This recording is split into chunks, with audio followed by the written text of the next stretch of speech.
आज की बड़ी खबर में खबर राजस्थान के विराटनगर से नवचयनित एसडीएम ऋषिराज का भीलवाड़ी पीईओ एवं अधीनस्थ विद्यालयों द्वारा सम्मान आयोजित कार्यक्रम में बड़ी संख्या में जनप्रतिनिधि एवं ग्रामीण उपस्थित रहे। 22 वर्ष की उम्र में एसडीएम पद पर हुआ ऋषिराज कपिल का चयन।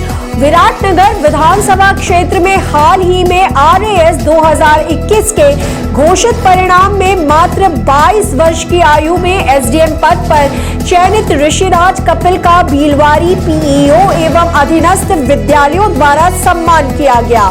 कार्यक्रम में CBEO Shahpura Shri Gyanalal Raigar, CBEO Thanagazi Shri Ram Singh Meena, CBEO Viratnagar Shri Shankar Lal Meena, PEO Bhilwadi एवं प्रधानाचार्य श्री अशोक दाहिया, सरपंच ग्राम पंचायत भीलवाड़ी श्री रोहिताश्व सिंधु, प्रधानाचार्य रसनाली श्री राजेंद्र गुर्जर, एसडीएमसी सदस्य श्री प्रदीप सिंह शेखावत, श्री दिनेश सिंह शेखावत, श्री प्रभुदयाल शर्मा एवं समस्त अधीनस्थ विद्यालयों के स्टाफ, विद्यार्थी और ग्रामीण उपस्थित रहे। ऋषि के पिताजी श्री हरिराम रैगर जीएसएसएस भीलवाड़ी में वरिष्ठ अध्यापक विज्ञान के पद पर कार्यरत हैं। विद्यालयों द्वारा उनके पूरे परिवार का सम्मान किया गया।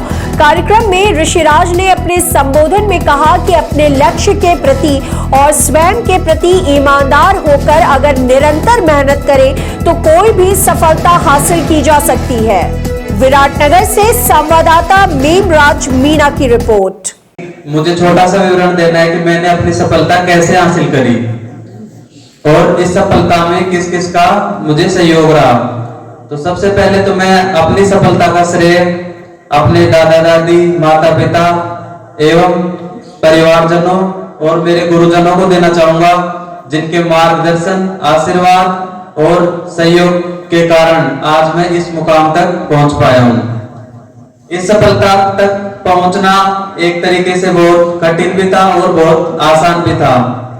ऐसा लग सकता है कि पहले प्रयास में यहां तक पहुंचना कहीं कोई आसी खेल तो नहीं, क्योंकि इसके पीछे एक एक दिन की, एक एक पल की और हर महीने की, हर साल की अपनी मेहनत पूरी जुड़ती है, तब जाके हमें ऐसा परिणाम देखने को मिलता है। किसी ने सही कहा है, मेहनत इतनी खामोशी से करो, मेहनत इतनी खामोशी से करो कि सफलता एक दिन खुद शोर मचा दे। जब हम खामोशी के साथ मेहनत करते हैं तो सबको लग सकता है कि पता नहीं कहाँ गायब है, क्या कर रहा है, हमारी बात नहीं सुनता। लेकिन एक दिन एक कोई पीडीएफ आएगी रिजल्ट की, जिसमें आपका रोल नंबर होगा, जिसमें आपका नाम होगा। वो रोल नंबर, वो नाम आपके ऊपर उठाए गए सभी सवालों पर विराम लगा देगा और सभी लोग आपकी सफलता पर नतमस्तक होंगे।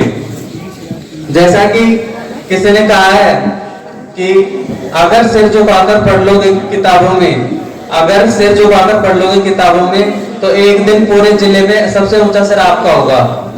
तो हम जितनी ईमानदारी और लगन के साथ मेहनत करेंगे उतनी ही आसानी से हम सफलता प्राप्त कर पाएंगे। इस सफलता की बात करें तो सबसे पहले हमें अपने लक्ष्य के प्रति ईमानदार होना चाहिए। जो लक्ष्य आप सबने तय कर रखा है उस लक्ष्य के बारे में हमें पता होना चाहिए कि हम किस चीज को लेके किस प्रकार से मेहनत करने जा रहे हैं।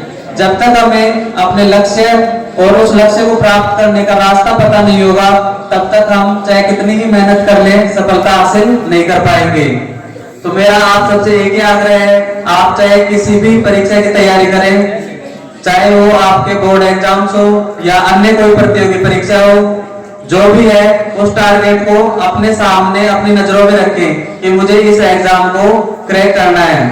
जब आप एग्जाम का लक्ष्य निर्धारित कर लो तो उसके बाद सबसे पहले आपको ये पता होना चाहिए कि इस एग्जाम में हमसे पूछा क्या जाएगा, उसका सिलेबस क्या है, उस परीक्षा में प्रश्न कैसे आते हैं, उसमें प्रश्नों का पैटर्न क्या होता है, आंसर किस प्रकार लिखने हैं, ऑब्जेक्टिव है या सब्जेक्टिव है। जब ये सब चीजें आप क्लियर रखोगे उसके बाद दूसरे नंबर पे आता है कि हम उन चीजों को हासिल करने के लिए क्या पढ़े और कितना पढ़े। तो इस सब के लिए विशेष रणनीति की आवश्यकता होती है, जो हर एग्जाम के नेचर पर डिपेंड करती है कि इस प्रकार से रणनीति बनाएंगे तो हम एग्जाम को क्रैक कर पाएंगे। इस प्रकार छोटी छोटी बातों को ध्यान में रखते हुए हम सफलता के मार्ग पर आगे बढ़ सकते हैं। परंतु इस सब में जो एक चीज है जो आपके लिए बहुत सहयोगी होगी वो है ईमानदारी। आप खुद के प्रति कितने ईमानदार हो। आपको किसी दूसरे के प्रति ईमानदार होने की जरूरत नहीं है, क्योंकि आपको किसी दूसरे को जवाब नहीं देना, आपको जवाब देना है खुद को कि मैं क्या कर रहा हूँ और क्यों कर रहा हूँ। जिस दिन अपन ये समझ लेंगे कि मैं ये जो कार्य कर रहा हूँ अपने लिए कर रहा हूँ या नहीं कर रहा हूँ, या इसमें मेरा कितना नुकसान है कितना फायदा है, खुद के लिए जिस दिन सोचना शुरू कर दोगे उसी दिन से आपकी सफलता के रास्ते खुल जाएंगे। साथ ही जो एक इंसान की सफलता होती है उसमें खुद के अलावा जो योगदान होता है विद्यालय में शिक्षकों का, घर में माता पिता एवं परिजनों का।